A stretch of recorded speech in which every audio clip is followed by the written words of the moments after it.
Halo semua, selamat datang di channel Laboratorium Algoritma dan Pemrograman. Kali ini akan dibahas materi modul 1, yaitu flowchart dan struktur penulisan, yang akan dibawakan oleh Bang Zaki dan Kak Heni. Langsung aja, check it out! Assalamualaikum warahmatullahi wabarakatuh. Halo semuanya. Di sini saya akan menjelaskan program pertama yang ada di modul, yaitu program 1. Program 1 ini dibuat untuk kita menampilkan sebuah kalimat. Kalimat yang akan kita tampilkan adalah selamat datang di bahasa Si, dengan ada emoticon. Yang dibutuhkan untuk kita dapat menampilkan sebuah kalimat dengan menggunakan bahasa Si, yang pertama adalah kalian harus mengetikkan include stdio.h atau include conio.h atau include method.h ini sebagai header. Header adalah library yang mengandung fungsi-fungsi yang ingin kita gunakan. Misalkan untuk menampilkan atau fungsi output, kita bisa menggunakan printf. Printf ini ada di dalam stdio.h. Jadi kita harus mengetikkan include stdio.h, seperti itu simpelnya. Get ada di conio, makanya kita ketikkan conio.h, include conio.h. Oke, sampai segitu saya harap dapat dipahami. Ini akan didalamin di modul berikutnya. Lalu ada fungsi utama. Fungsi utama kita anggap sebagai kepala programnya, karena tanpa itu kita tidak bisa menjalankan sebuah program. Printf ini adalah sebuah perintah untuk kita dapat menampilkan apapun yang kita ketikkan di dalam tanda petik 2 ini. Mau kalian ketikkan nama kalian sendiri, mau kalian ketikkan apapun, kalimat, terserah. Yang penting ada di dalam tanda petik 2 ini. Kutipan tanda petik 2. Lalu diakhiri dengan tanda titik koma. Dalam sebuah perintah itu harus diakhiri dengan tanda titik koma sebagai pemisah dari perintah lainnya. Kalau tidak kalian tambahi titik koma, dia akan error. Oke, itu untuk kita dapat menampilkannya. Gets untuk lebih dalamnya nanti ada di pembahasan di modul tentang operator dan fungsi.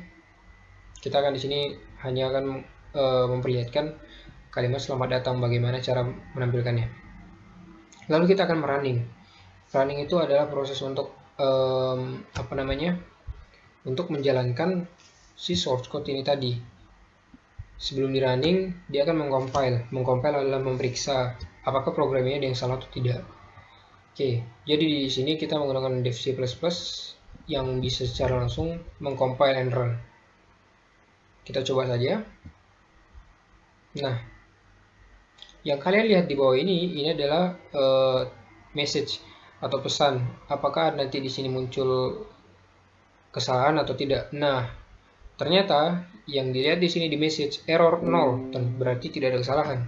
Warning juga 0. Kalau dalam Borland, error ditandai dengan tanda seru merah, warning ditandai dengan tanda seru kuning. Jika ada warning, program masih akan tetap berjalan.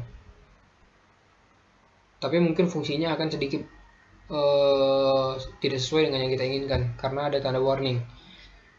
Error itu program tidak akan berjalan karena itu kesalahan fatal. Error. Jika ada error, satu saja program tidak akan berjalan. Oke, tadi kita ingin menampilkan selamat datang di bahasa Si. Nah, ternyata di sini bisa kan? Selamat datang di bahasa Si. Sesimpel itu untuk kita menampilkan bahasa Si. Untuk lebih dalamnya mengenai header nanti akan dibahas di modul berikutnya, printf juga, gets juga.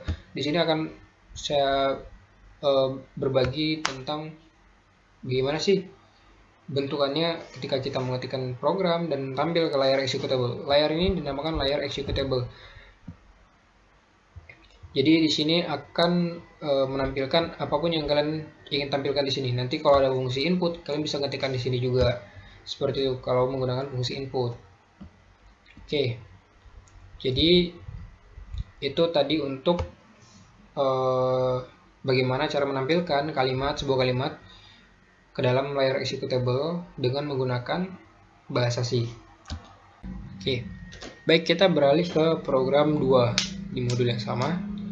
Di program 2 ini, kita tidak hanya akan menampilkan sesuatu, tapi kita akan menginputkan sesuatu, memasukkan sesuatu. Jadi untuk fungsi yang digunakan untuk menampilkan itu adalah scanf. Scanf ada di dalam header yang sama di stdio.h. Jadi dia ada dalam header yang sama dengan printf. Jadi untuk bisa menggunakan scanf, kita harus menggunakan header stdio.h. Itu syaratnya. Nah, di sini ada yang baru nih, ada char, ada nama, nick, ttl, ada 20. Ini nanti akan kalian pelajari di modul berikutnya. Nah, di sini poin yang harus kalian ketahui adalah bagaimana untuk menginputkan sesuatu. Bagaimana untuk menampilkan output dan menginputkan sesuatu. Itu poinnya yang harus kalian ketahui. Di sini scanf. Untuk scanf, pola penulisannya itu adalah tanda petik 2. Di sini adalah untuk pengalamatan. Di sini kita diminta untuk memasukkan format. Jadi di sini nanti kalian akan dapat di modul berikutnya mengenai format dari tipe data. Ini namanya tipe data. Kalian pelajari lebih lanjut lagi. Di sini ada %s untuk menggunakan string. Lalu ada nick namanya. Oke, yang jelas untuk penulisannya itu seperti ini. Yang kalian harus pahami terlebih dahulu adalah bagaimana cara penulisan dari scanf itu. Dia ada tanda petik 2, %e, ada %s atau %c, ada %i, itu formatnya. Nanti kalian beralih lagi, lalu ditutup dengan petik 2, tanda koma, nama variabelnya, lalu tanda kurung tutup dan tanda titik koma. Seperti itu untuk format penulisan scanf. Itu yang harus kalian pahami terlebih dahulu. Untuk char ini nanti kalian dapat di modul berikutnya. Oke, untuk gets masih sama seperti modul sebelumnya, seperti program sebelumnya. Oke, ini kita gunakan untuk menahan layar. Tapi ada fungsi yang lain, fungsi sebenarnya. Silakan kalian ikuti di modul berikutnya nanti. Oke, kita akan coba menampilkan bagaimana sih tampilan dari program ini. Setelah kita mengetikkannya, di sini ada biodata, nick, nama, tempat tanggal lahir. Kita akan coba mengcompile dan merunningnya. Oke, kita coba mengcompile dan merunning. Berarti ada virus lang. Baik kan? Oke, di sini minta menginputkan. Ini kan tadi output. Outputnya itu ada biodata KTP, bintang-bintang, seperti langit, ada bintang, langit warna hitam. Lalu ada nick a titik koma, nick a titik 2, nick a titik 2, berarti fungsi output selesai. Ada di sini setelahnya scanf, berarti dia meminta untuk kita menginputkan sesuatu. Yang diminta apa? Nick berarti ya terserah, misalnya kita coba masukkan aja sembarang. Sudah kita masukkan, enter. Lalu dimintanya apa? Nama. Oke, ada sesuatu sedikit yang harus kalian pahami. Dalam penginputan dengan menggunakan scanf itu tidak boleh ada spasi. Karena di sini formatnya hanya 1 dan tidak ada tambahan, itu tidak boleh menggunakan spasi. Jadi kalau kalian spasi dia tidak akan error, tapi programnya tidak akan berjalan seperti yang kita inginkan. Seperti itu. Oke. Kita ketikkan di sini nama, misalkan Zaki. Kita enter. Tempat tanggal lahir seperti yang saya katakan tadi, dia tidak boleh ada spasi, maka kita gabung saja. Tempat tanggal lahir misalkan Jakarta. Tanggal 20 Maret tahun 2010 baru lahir. Ya, harusnya nggak bisa buat KTP dia belum. Iya belum. Oke, setelah ini langsung enter. Sudah, program selesai. Hanya seperti itu. Jadi untuk penginputan dan output dan input seperti ini. Cara kerjanya seperti tadi, dia mengerjakan satu persatu dari mulai printf yang pertama, dia menampilkan biodata KTP, lalu ada printf yang kedua, dia menampilkan nick A.2, setelah itu dia meminta inputan. Kan ada di sini setelah printf, bukan printf lagi tapi scanf, berarti dia meminta inputan. Tadi sudah kita inputkan nicknya di sini. Setelah nick, dia otomatis pindah baris, menampilkan yang baru, nama. Nama di sini ada slice n. Saya lupa menjelaskan. Di sini ada slice n. Slice n di sini untuk pindah baris. Jadi slice n1 pindah satu baris. Slice n2 pindah dua baris. Maksudnya slice n dan slice n. Jadi ada dua kali nulisnya slice n ya. Bukan slice n2, bukan. Slice n nama pindah baris. Nama titik 2. Setelah itu, setelah fungsi printf selesai, apalagi fungsi di bawahnya scanf, berarti dia minta inputan. Input yang kita lakukan, input yang kita masukkan Zaki di sini. Oke, Zaki. Si Zaki setelah menjadi nilai dari si nama ini. Lalu ada printf, menampilkan lagi. Ternyata di sini ada slice n lagi. Pindah satu baris. Tempat, tanggal lahir, tanggal dan lahir. Oke. Lalu setelah itu, ini kan tampil nih tempat, tanggal dan lahir. Titik 2. Apalagi fungsi di bawahnya scanf dengan format yang sama. Di sini minta TTL, kita masukkan. Di sini ada Jakarta 20 Maret 2010 seperti itu. Nah, setelah ini selesai, itu ada fungsi get yang bekerja di sini tadi. Itu untuk menahan layar. Jadi kalau kalian menggunakan software Dev C++, di sini sudah dibekali dengan penahan layar otomatis ini seperti ini. Proses exit after 120 second. Jadi dia secara otomatis. Tapi kalau kalian menggunakan Borland, dia akan selalu close setelah programnya selesai. Jadi dia tidak ada fitur untuk penahan layar executable. Makanya digunakan gates untuk menahan layar agar layar tidak tertutup. Seperti itu. Oke, saya rasa ini dapat dipahami untuk mengenai output dan input. Untuk mendalami tentang tipe data yang charge ini kita gunakan, baru ada nama nick dan TTL, ada 20 20 20. Itu nanti akan dibahas di modul berikutnya. Yang jelas kalian harus paham adalah bagaimana cara menampilkan sebuah kalimat ke dalam layar executable dan bagaimana cara menginputkan nilai ke dalam program. Seperti itu. Oke, saya lupa melihatkan di sini ada message box. Error 0, warning 0, berarti tidak ada kesalahan dalam program ini. Seperti itu. Oke, saya rasa ini dapat dipahami. Untuk lebih bisa lagi kalian memahami ini, kalian harus mencobanya sendiri. Kalian buat program kalian sendiri tentang input dan output. Simpel saja, tidak usah terlalu ribet. Kalian akan memahami secara perlahan. Oke, terima kasih telah menonton. Saya akhiri. Assalamualaikum warahmatullahi wabarakatuh. Perkenalkan, saya Heni Prilia Panjaitan, NIM 2018-1128. Saya asisten laboratorium algoritma pemrograman. Nah, kali ini saya akan menjelaskan bagaimana itu di program 3 codingannya dan flowchart-nya. Lebih menekankan pada flowchart, sebab kita ini sedang berada pada modul ini, kita membahas tentang flowchart dan struktur penulisannya. Mari kita mulai. Nah, pada contoh A program 3 ini, dimulai dari hashtag include stdio.h, di mana ini merupakan library dalam bahasa C yang digunakan untuk mengimpor fungsi-fungsi yang sudah didefinisikan pada header file. stdio.h ini merupakan singkatan dari standar input-output. Dengan adanya stdio.h ini, kita dapat memanggil fungsi printf, scanf, agar perintah input-output nantinya dapat dieksekusi. Lalu yang di baris kedua ini ada hashtag include conio.h atau console input output.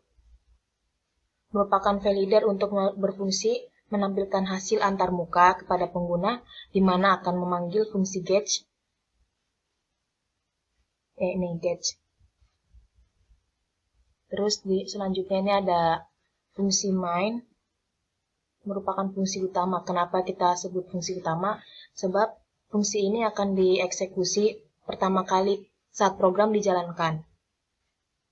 Terus ada kurung kurawal buka untuk mengelompokkan statement atau memulai program. Kita menggunakan integer nih ini.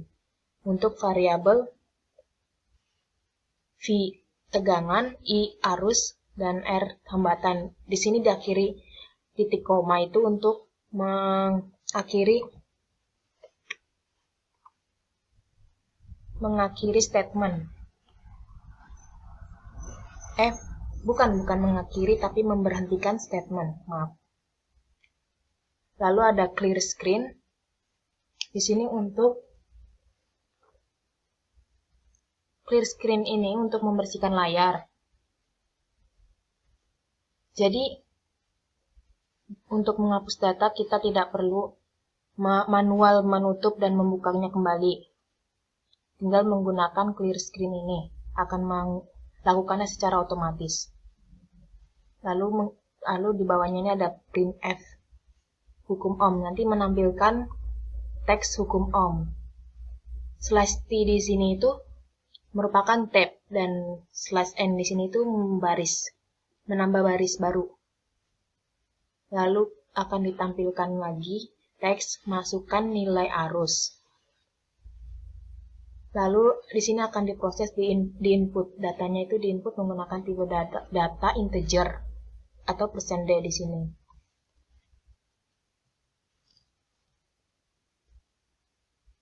Scanf di sini kan format umumnya pada scanf itu kan persen tipe data, terus ada n atau alamat, lalu ada variabelnya di sini. Jadi kan scanf ini itu membutuhkan tempat untuk menyimpan nilai yang akan diinput nanti. Maka sebab itu kita kan kasih n di sini, simbol n itu untuk di depan ini kan, di depan variabel i ini kan ada simbol n untuk menentukan alamat memori yang akan digunakan oleh scanf.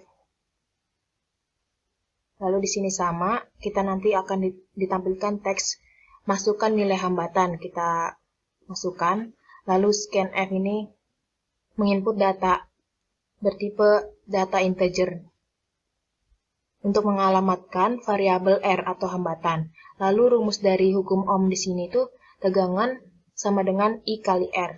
Lalu akan ditampilkan, jadi tegangan nanti dia tampilkan hasilnya di sini sebagai variabel tegangan. Lalu di sini itu ada gauge. Gauge di sini itu merupakan gauge karakter. Gunanya untuk menghentikan suatu program yang berjalan pada program.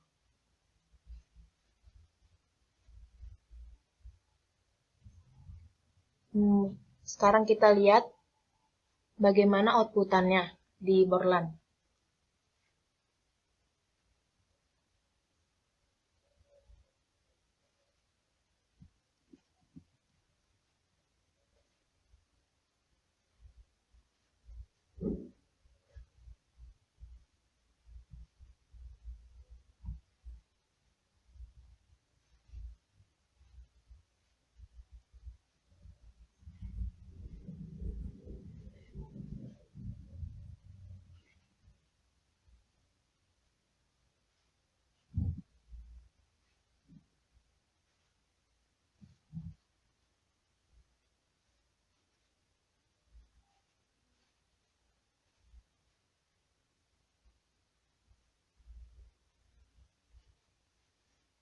Nah, di sini akan ditampilkan hukum ohm, teks hukum ohm. Lalu kita akan diminta untuk memasukkan nilai arus.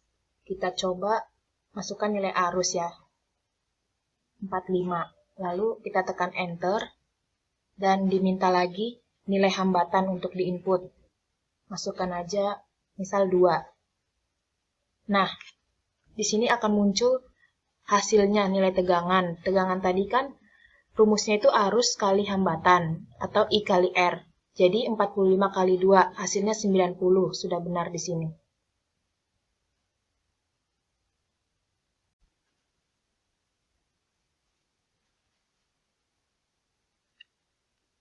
Selanjutnya, ini merupakan flowchart dari program sebelumnya tadi, di mana ini merupakan flowchart yang dimana struktur penulisannya itu menggunakan struktur sequence atau sederhana.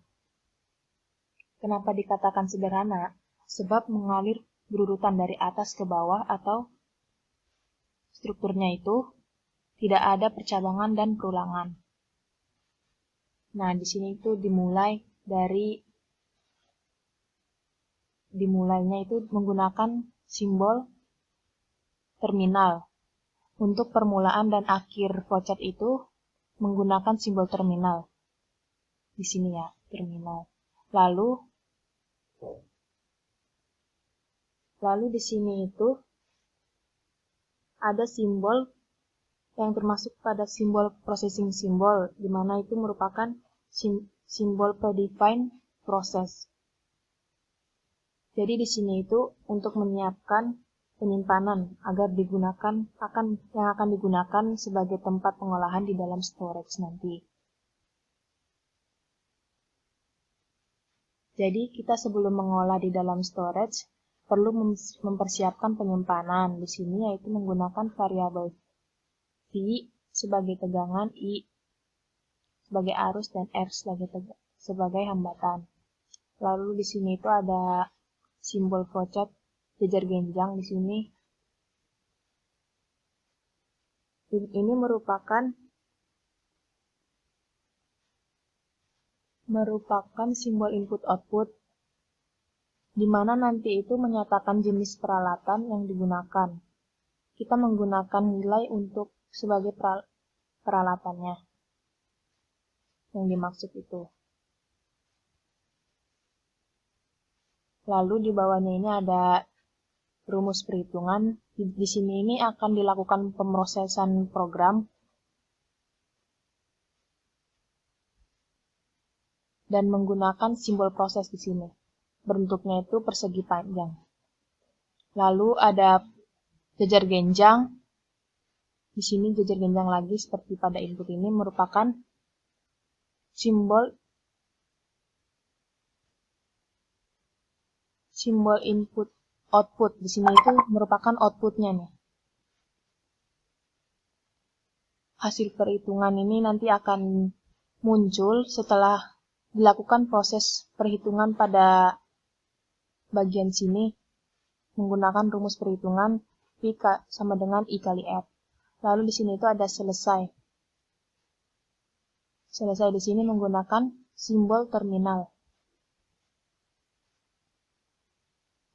Nah, kalau untuk selanjutnya itu untuk yang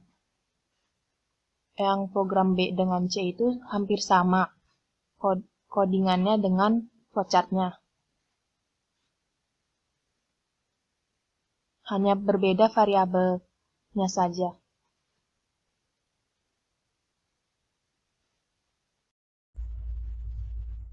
Nah, selanjutnya kita ada pada program 4 dalam modul 1 ini, yaitu modul flowchart dan struktur penulisannya. Nah, di awal ini ada hashtag include stdio.h, di mana merupakan library dalam bahasa C yang digunakan untuk mengimpor fungsi-fungsi. Seperti fungsi printf dan scanf itu dipanggil oleh stdio.h ini. Lalu ada hashtag include conio.h merupakan console input output, di mana akan memanggil fungsi gauge. Lalu di sini ada hashtag include math.h merupakan header yang berisi fungsi-fungsi yang digunakan untuk operasi matematika. Nah, di sini itu pau di sini merupakan pangkat, fungsi matematika pangkat.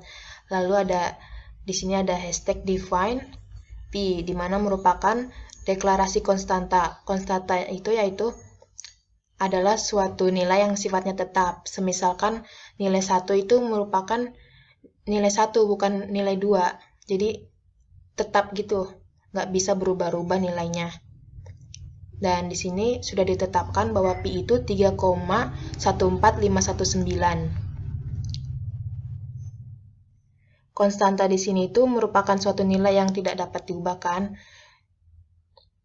Biasanya itu dalam bahasa C, konstanta dideklarasikan menggunakan preprosesor hashtag define. Di sini nih ada hashtag define. Contohnya itu ya seperti ini, di program ini ada hashtag define pi 3,14519. Terus ada main kurung buka dan kurung tutup, ini merupakan fungsi main atau fungsi utama. Fungsi ini akan dieksekusi pertama kali saat program dijalankan, ini terlebih dahulu yang akan dieksekusi, lalu di bawahnya ini ada kurung kurawal buka untuk mengawali program atau mengelompokkan statement dari ini nih. Lalu ada integer r, L untuk mengelompokkan variabel R dan L, hambatan dan bukan hambatan tapi jari-jari dan luas. Lalu di sini itu ada printf menghitung luas lingkaran. Nah, di sini itu nanti akan ditampilkan teks menghitung luas lingkaran. Ini diakhiri dengan titik koma untuk memberhentikan statement. Lalu di sini ada printf masukkan nilai jari-jari, nanti akan muncul teks menghitung masukkan nilai jari-jari, dan kita akan menginputnya. Lalu ada scanf %d dan r. Ini merupakan tipe data integer. Nanti kita ada proses penginputan di sini yang dialamatkan untuk R atau jari-jari. Lalu diberhentikan statementnya. Lalu di sini itu ada pemrosesan dengan rumus L sama dengan pi kali pau R, 2. Ini maksudnya itu nanti rumus dari luas lingkaran itu adalah pi kali R kuadrat. Ini fungsi matematika pangkat pau ini. Ini maksudnya kuadrat. Nah, di sini itu akan menampilkan luas lingkaran adalah menggunakan tipe data integer untuk variabel L ini. Luas lingkaran ini menggunakan variabel L. Lalu gauge ini untuk menahan layar dan titik koma ini untuk memberhentikan statement. Dan di sini ada akhir ini ada kurung kurawal tutup untuk mengakhiri program. Nah, kita coba untuk menjalankannya di Borland.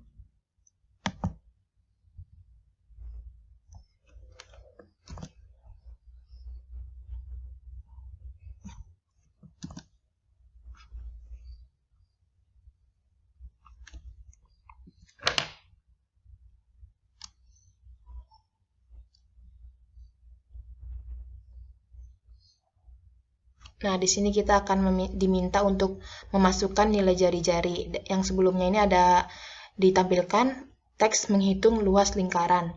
Jari-jarinya semisal kita kasih 2. Nah, luas lingkarannya itu adalah 12. Dari hasil proses penginputan dengan menggunakan rumus pi kali R kuadrat. Nah, pi-nya itu kan tadi 3,114 dikali dengan 2 kuadrat atau 4. Jadi 3,14 kali 4 itu sekitar 12. Jawabannya 12. Nah, untuk program yang bagian B dan C pada program 4 ini juga hampir sama, hanya berbeda variabel atau macamnya.